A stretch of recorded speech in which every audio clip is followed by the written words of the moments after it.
Every morning, I'd step into that looming skyscraper in downtown Manhattan. Despite its once grand exterior, the building now wore an aura of decay and neglect due to many tragedies in its past, its facade marred by the passage of time. The old structure whispered tales of a bygone era, with its creaky floors and dim lighting casting shadows that danced with the secrets of the past. One element that always seemed particularly eerie was the elevator.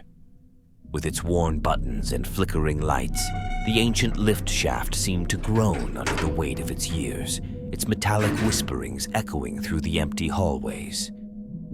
Within these walls, I worked diligently as a successful insurance broker, a legacy meticulously built by my late father. On this particular Halloween day, I felt a sense of unease, like something bad was going to happen. I tried to brush it off as I was running from one meeting to another. I had a deadline to be uptown for a big meeting with new investors at 2:30 p.m. I ran to grab my briefcase and left my 45th floor office to get the lift down to the car park. As I ran down the old Art Deco-style hallway to the elevator, its doors slid open, revealing a small group of occupants. Among them was a woman, her gaze fixed intently on me.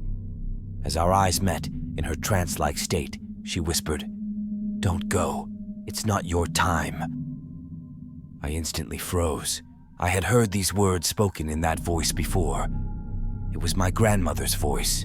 It immediately transported me back to the most tragic day of my life. It was a day that will never be etched out of my mind. It started like any other, when as a young kid I felt the golden hue of the afternoon sun on my face while playing in the front garden with my adoring grandmother. I found myself drawn towards the family car, eager to join my parents as they were preparing urgently to drive somewhere. They had received a call that demanded their immediate attention, and just as I was about to get into the back seat, my grandmother's voice, sharp with urgency, sliced through the tense atmosphere. "Wait, don't go, it's not your time."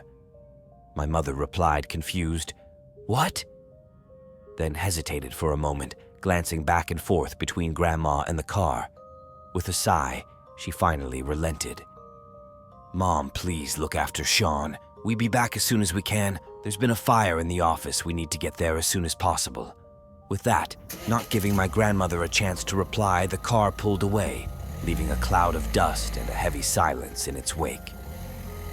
Grandma said hesitantly, "I have a very bad feeling about this." Then she held on to me tightly, her eyes never leaving the disappearing vehicle until it was out of sight. Hours went by, no sign of my parents, until later that night, the phone rang. I could see the moment the bad news came through.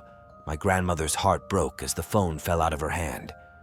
She said, holding back the tears, "Sean, there's been a car accident. Being so young, I never grasped the reality of the situation until I was much older, but I never did get to see my parents again." Suddenly, in the blink of an eye, I was back in front of that old elevator with the chills in my spine. I found myself rooted to the spot, unable to move. The occupants of the elevator were growing restless. "Coming or not?" a man in a sharp suit inquired, a hint of annoyance in his voice. I shook my head, unable to form words. "Suit yourself," he replied, as the doors began to close almost in slow motion. But before they shut completely, I mustered the strength to shout, "Please don't! It's not safe!" My plea was met with a mixture of confusion and derision. The last thing I saw before the doors sealed was the puzzled faces of the occupants. I started to hyperventilate, then suddenly there was a loud, deafening crash that echoed through the building.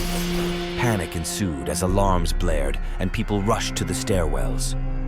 The elevator had plummeted, and the news that followed confirmed the worst. No survivors remained. This building is smeared in bad energy. It's the reason my parents never came back, and now it claimed the lives of more innocent people. As I made my way down the stairs, the weight of what had just happened pressed heavily on me. My grandmother, now many years since she herself passed away, somehow her spirit prevented me from getting in that elevator. The realization was both comforting and haunting. How many more times would the past intersect with my present? Why does this building still stand after so many unnecessary tragic events? Did my grandmother have the ability to foresee events? And what did it all mean?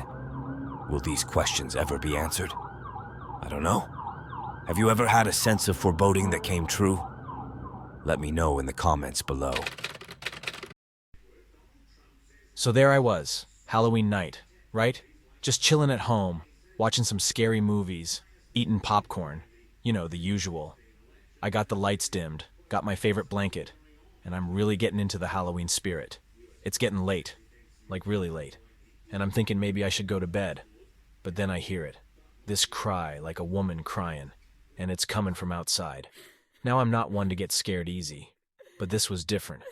It was like 3 a.m., and who cries at 3 a.m. on Halloween night? I go to the window, real slow like, and I peek out, and there's nothing, just the empty street, all dark and quiet. But I still hear it, that cry, like it's getting closer, but I can't see nothing. So I grab my phone, just in case, you know, and I head outside, and the air's all cold and crisp, like it's been waiting for me. And I start walking, trying to figure out where it's coming from. The leaves are crunching under my feet, and the wind's blowing through the trees. And it's coming from the alley, the one that everyone says is haunted, but I never believed it, not till now. I go in, real cautious-like, and I see her. This woman all dressed in white, standing there, crying, and I'm like, what's going on? Are you okay?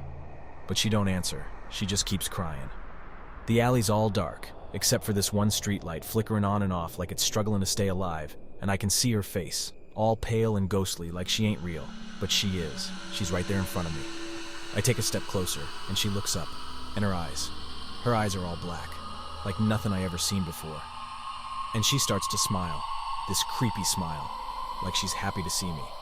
And I know, right then and there, that I gotta get out. That this ain't right, that this ain't normal. I feel this chill like ice water running down my spine, and I hear this voice in my head telling me to run, to get out of there. And I listen.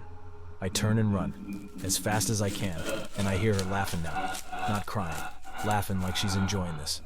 And I don't stop, not till I get home, and I lock the door, and I close the curtains, and I sit there, shaken, trying to make sense of it all.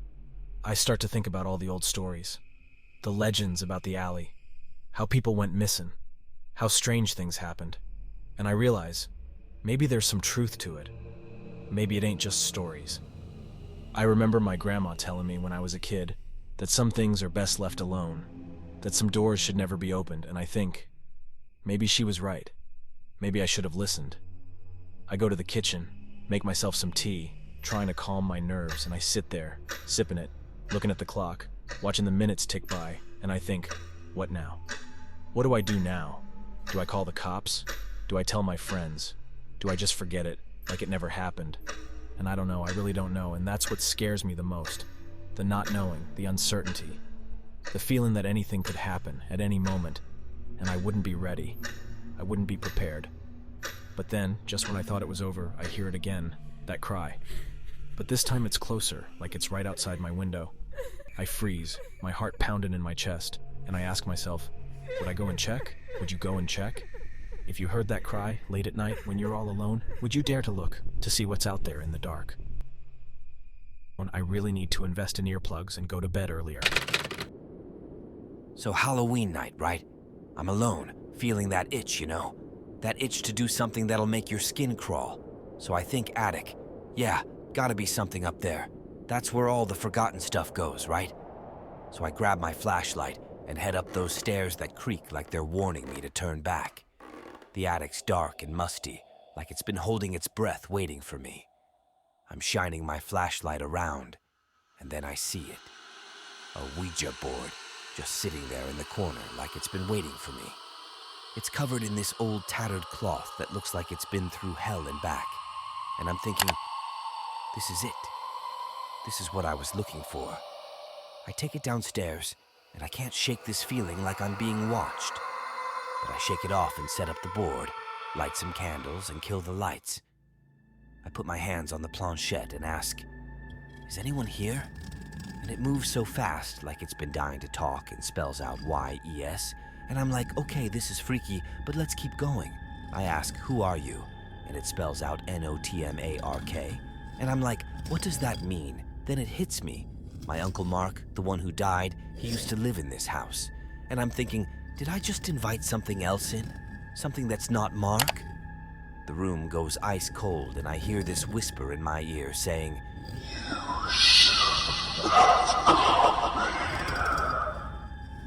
and I'm freaking out, but the planchette moves again and spells out Mine. And I'm like, nope, that's it, I'm done.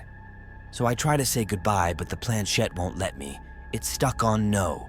Ever since that night, man, things have been bad.